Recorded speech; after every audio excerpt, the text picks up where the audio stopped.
we really have to understand failure as gamers. And it is important to understand because there's going to be times where you quote unquote fail. You fail to reach goals, you fail to reach different levels, I mean, if you play any video games, you know that there's times where you fail, you die or whatever it is in a video game, and then you have to go again. Let's use the video game as an example. Elden Ring, I've been watching a lot of people play Elden Ring. If you die in Elden Ring, technically that's considered a failure, right? Because you died, you failed, you did not pass the level. But you don't, like, I haven't watched a single person who died in Elden Ring and was like, you know what, I failed, I'm gonna give up. So do the same thing in life. Do the same thing in life. If you fail, it's not technically a failure unless you actually give up, so you gotta push forward. What's up, dreamers? Welcome to Driving and Vibing. We're talking about failure today. I think it's important to talk about failure because a lot of people, I see this on people posting on social media and stuff, content creation. Now, sometimes I get burnt out. We're gonna go into a little bit of a story. Sometimes I get burnt out creating content and posting it. I feel like I get burned out, but then I realize that, like, if I stop, I stop. Like, 99% of content creators are going to stop within the first 5 years, stop creating content. Like, that's like a statistic, I guess, something like that. Or it's 90%, I don't know.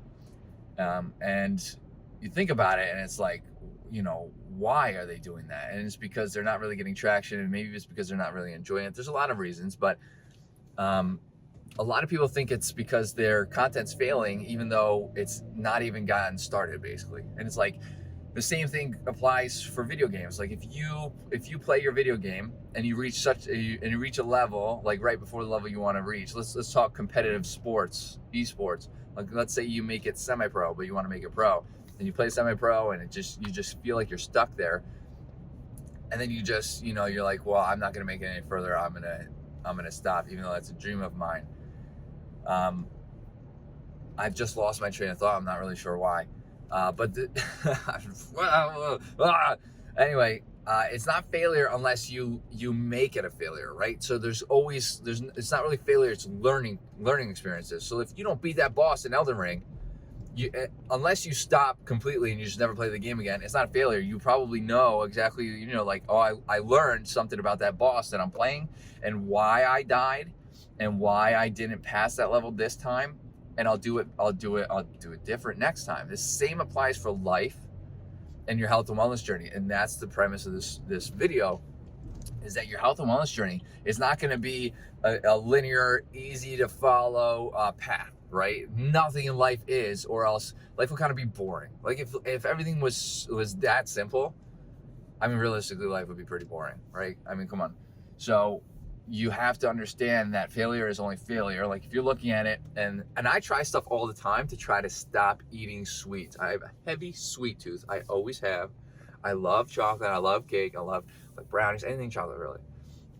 And even right now, like, I try a bunch of different stuff to try to curb my sweet tooth, to try to, wean off of it and stuff. And a lot of times it fails. It doesn't work. And I still end up eating cake and sweets and whatever.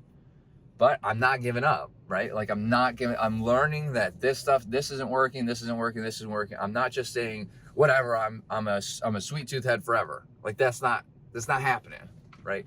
I curbed my sweet tooth once, I'll do it again.